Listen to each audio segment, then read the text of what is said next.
Hello everyone, my name is Skits and welcome to the second episode of Skyrim Mods Weekly. I hope you enjoyed the video and thank you for watching. The first mod I have for you this week is called Buried Treasures by Hypno and MatthewKaine.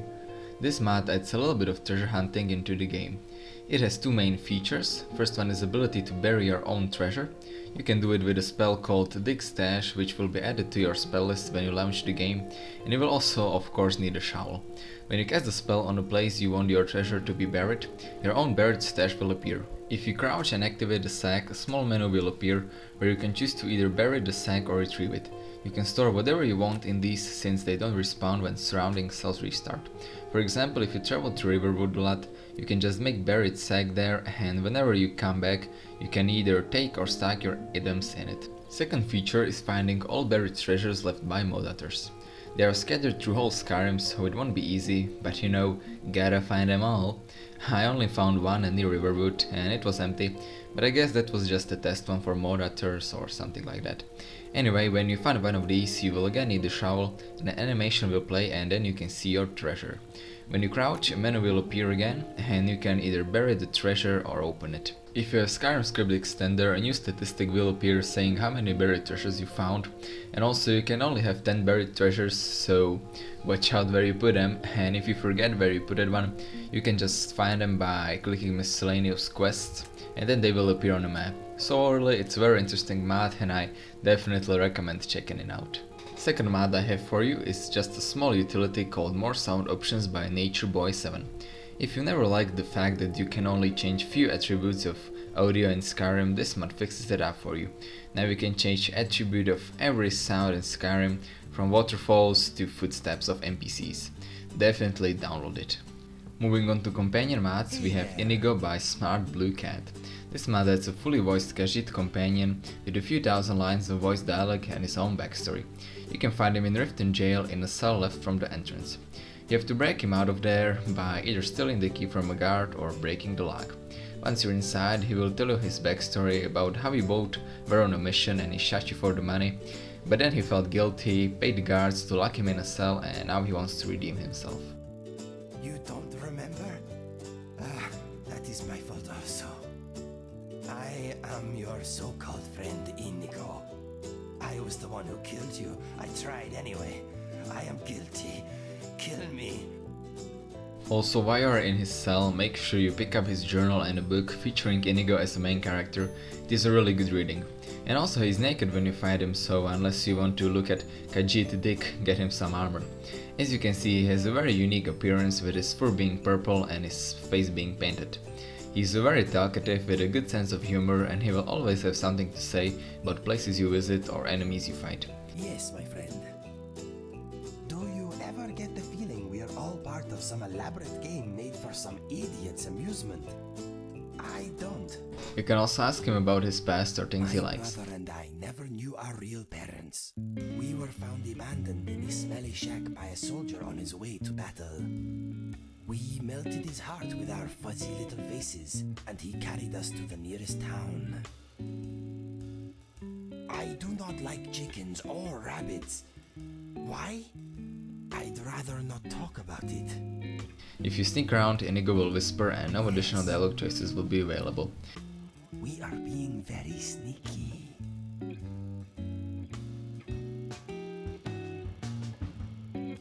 If you sit down in an inn, he can tell you his opinion about you, but be warned, it can be pretty harsh. I am honored you want my opinion.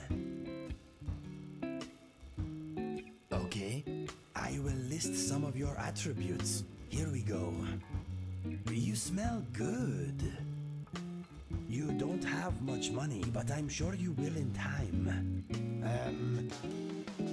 You have never done time in a cell. Unlike me, you are not exactly well-traveled. Not yet, anyway. You are essentially homeless right now. Let me think. He will also level up with you, avoid most of the traps, he is skilled in sneak, archery and one-handed, and your morality is also his morality, so watch out what you're doing. He also doesn't have infinite amount of arrows, he can run out of them, and of course he has something to say about it. Some folks seem to have a magical never-ending supply of arrows. I have no such enchantments working on me, unfortunately.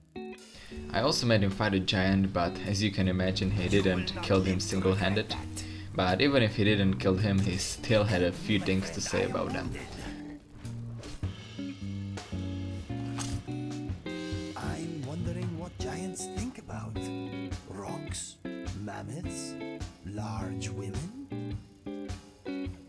So overall, Inigo is an awesome companion. I'm definitely keeping him and you should check him out too.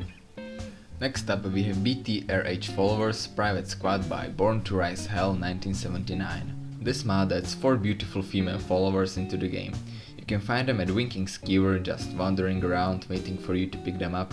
As you can see, each one of them is unique and has own traits, battle style and likes. They all look beautiful. You can see that a lot of work went into their faces and I really like them all, even though my favorite one is Nell, just because she's a mage and a beautiful dark elf.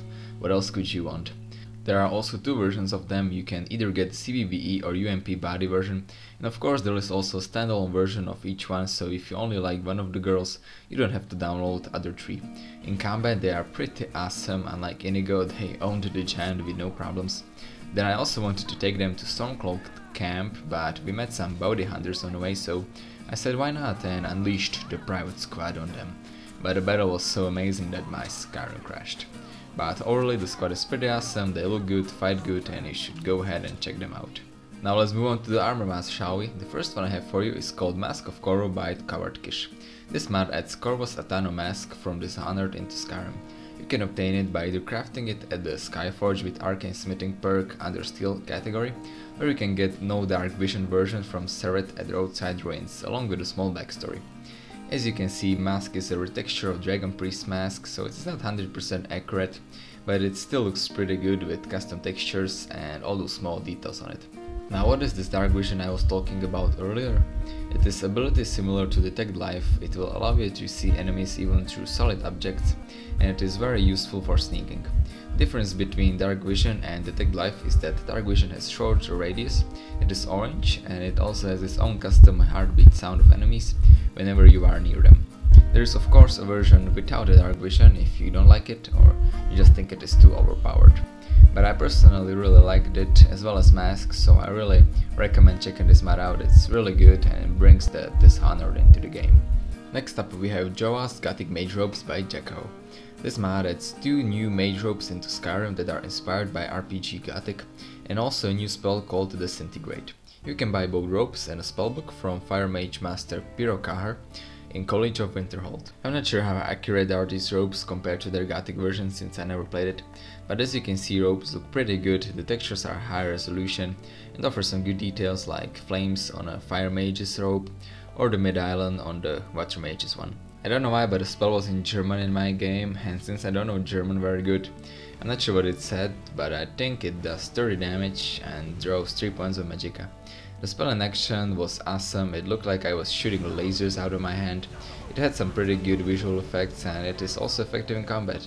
Unfortunately, robes are female only, but overall both robes and spell are cool, I really enjoy them, and you should go ahead and try them out. Next mod I have for you is Competition Swimsuits by Shimaneko. This mod adds tons of different swimsuits for CBBE body into the game. You can create them at tanning rag using leather. As you can see, the swimsuits have good texturing, a little bit plain and simple, but what could you expect from a swimsuit, right? They also make girls' body look really skinny and make their chest flat, but Matthew posted a way to make their chest bigger. You can find it in the comment section. If you're asking why in the hell am I reviewing this mod, since it is not lore friendly or very popular on Nexus, well, I used it to make few short, I hope funny clips, and this is my way of thanking Morator for making them. So if you feel like having a swimming competition with whole white run, or you just want to wear a swimsuit when you are swimming, you should go ahead and download this mod. Moving on to the weapon mods, the first one I have for you is called Inferno Adze by JoHnskyrim, the guy who recently made tons of awesome weapons based on RuneScape, and this is his newest addition. You can obtain it by crafting it at the Forge under the Dwarven category. The weapon is a combination of hatchet and pickaxe based off a original RuneScape weapon but redesigned to fit Skyrim lore. As you can see, both model and textures are amazing, you can see that a lot of work was put in them, and also Dwarven design fits the weapon very well. In combat it was again very effective, it had a nice fire effect on enemies, hence the name Inferno Adze, and it dealt with anyone opposing me fairly quickly. Overall, this weapon is a great addition to my Runescape weapons collection. I liked it and you should check it out as well. The last mod and weapon I have for you is called Insanity's Daedric Sword by InsanitySorrow. This mod adds a new Daedric sword based off Daedric longsword from Morrowind into the game. You can obtain it by crafting it at the forge under the Daedric category. As you can see, Insanity's sword look a lot different than vanilla Daedric swords. They are less curvy and look a lot more like an actual sword. The texturing on this weapon is simply amazing. I love the script on it and how it glows in the dark, and no other things like handle or overall shape. In combat, the weapon was a-okay. It took me some time to kill Vyran guards, even when I doubled welded, so I guess it is balanced and fits into the game. Like Molitor himself stated, this weapon is just a small preview from an upcoming release that will add new lore-based weaponry into Skyrim. I'm looking forward to it. I like this preview and you should also go download it.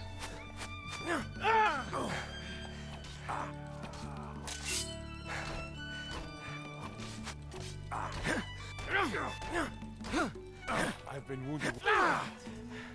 So yeah guys, I guess that does about it for a second episode of our Skyrim Adze Weekly. Tell me what you think about it in the comments. I hope you enjoyed it. If you did, leave it a like, subscribe for more Fallout and Skyrim content, and I'll see you next time.